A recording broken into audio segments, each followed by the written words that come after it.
Hi guys, so this is the Future Gravy podcast on YouTube, and also we are on the major podcast aggregators. So we are on Apple Podcasts, Google Podcasts, we're everywhere. So today I'm going to talk about cryptocurrencies and specifically about Ethereum, and why you should only trust Bitcoin, pretty much. First of all, there's one video that you should really watch, and it's called, let me see, Top 10 Crypto Market Cap History. Top 10 Crypto Market Cap History from 2013 to 2019. And basically, it's a video that shows the top 10 cryptocurrencies over time, and then you will see how the top 10 cryptocurrencies change pretty much all the time, like several times a year. There's a completely different makeup for the top 10, and the only one that stays on top is Bitcoin, right? And there are a variety of reasons for that to be happening, and it's not just because it's the first comer, because there were, before Bitcoin, there were digital money attempts, and they didn't succeed because they didn't have the qualities that Bitcoin has. So if you watch that, you will realize that having cryptocurrencies that are not Bitcoin is a huge risk. And Ethereum has somehow survived this whole phenomenon and is still the number two cryptocurrency. And I think it's a pity because it's a horrible, horrible project from its concept to its technical implementation. So, why do I think that its concept is flawed? Well, basically, the only reason to have a blockchain is if you're doing something that is subversive and that it goes against what governments want to do. Um, a blockchain is a very slow, inefficient, expensive way to interact, and the only reason we use it is because it's censorship resistant. If it is distributed enough, if there are enough people running nodes, then a blockchain is like a torrent, basically. Yeah, that it can't be shut down, and that's why file sharing was not shut down by governments, and governments kind of gave up on trying to shut it down, and it's still happening. It's because you can't basically shut it down if there are enough nodes. But there is no reason to do it if you're going to be doing legal things, if you're going to be doing stuff that companies do. If a company is going to be running a spreadsheet or a some kind of a database, all they need to do is run the database on a server, and that's going to be much faster, much more efficient, much more controllable than running a blockchain. A blockchain is, as I said, expensive, slow, inefficient, and it doesn't make any sense. So Ethereum markets itself as a way to have smart contracts. First of all, they're not happening, and second, they're talking about DeFi, which is decentralized finance, which is with companies that are actually above board, like just regular companies that want to list themselves on DeFi. And this is ridiculous. There's no reason to do this. If these companies are, in fact, above board and are registered as corporations and they have to follow the rule of law, then they're not going to be doing anything subversive. and there is no reason to use a blockchain. There's no reason to use a slow medium, basically, right?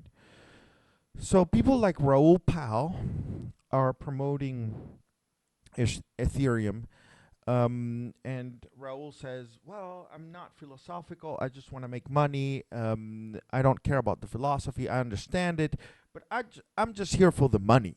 And he might be right in the sense that he might make some money for a while, but eventually this is, unless something changes inside Ethereum, which I doubt, there is no reason for Ethereum to continue indefinitely. It's going to go it's going to go down at some point. So can you make a bunch of money with Ethereum in the short term or in the medium term? Yes, I think you can. And you can play that game if you want to. But unless you are going to be following the news very closely, and unless you're very good at getting out of trades and you're very disciplined with trades, I would not advise you to do that. Bitcoin is already doing 200% per year, which is a staggering return. And it has stayed on top the entire time, and it's a reliable project, an honest project. So why bother with Ethereum? And let's say that Ethereum, for some reason, ended up being a good project, and that it didn't have the technical problems that it has.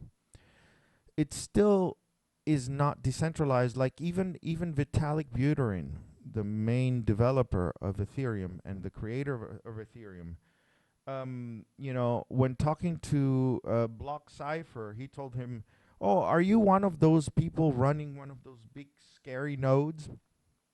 Like Ethereum has several types of nodes, full nodes, and the full archival node is the full archival node that has all the transactions, that has the entire history of Ethereum.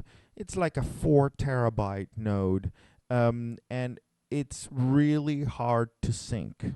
It's really hard to sync. It's really hard to get all the data synced with the network, and almost nobody runs one of those. And even the Ethereum Foundation apparently is not running one of those.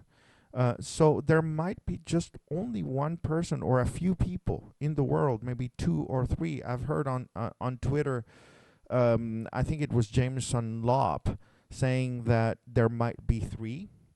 Vitalik said also just a few people. So basically, if a government wants to raid and take down Ethereum, all they need to do is take down a few of those archival nodes, because the other nodes only have snapshots of the blockchain, right? So if you had a really decentralized network that was being used for the right reasons, then it would make sense to pay gas fees that are above $70. Like right now, it's August 28th of 2021, and the gas fees are above $70 for a network that is not decentralized and slow network where transactions fail all the time. Like, what is the point of this thing? There is no point. Plus, the only smart contracts in the world that are actually being used are on the Bitcoin blockchain. The Lightning Network is growing at an exponential rate, and it's doing extremely well. And it's a smart contract on the Bitcoin blockchain. So I'm just at a loss with this whole thing with Ethereum, and basically the people that are buying Ethereum, they just buy it because it's going up. And I guess that is a reason to hold Ethereum, to hold Ether. But do it at your own peril. honestly, I recommend that you sell your ether and just buy Bitcoin, and then you'll be able to sleep soundly at night. If you are if you're well versed in this, and you are a Bitcoin maximalist, and you can talk about this in greater detail than I can, because ultimately I'm an advertising person. I was in the Bitcoin space professionally for a while, but basically I'm an advertising man. So if you have better technical arguments than me and can help me make this argument here, please contact me. My website is moreSalesOrYourMoneyBack.com. MoreSalesOrYourMoneyBack.com. This was the Bitcoin Gravy podcast. Thank you, guys.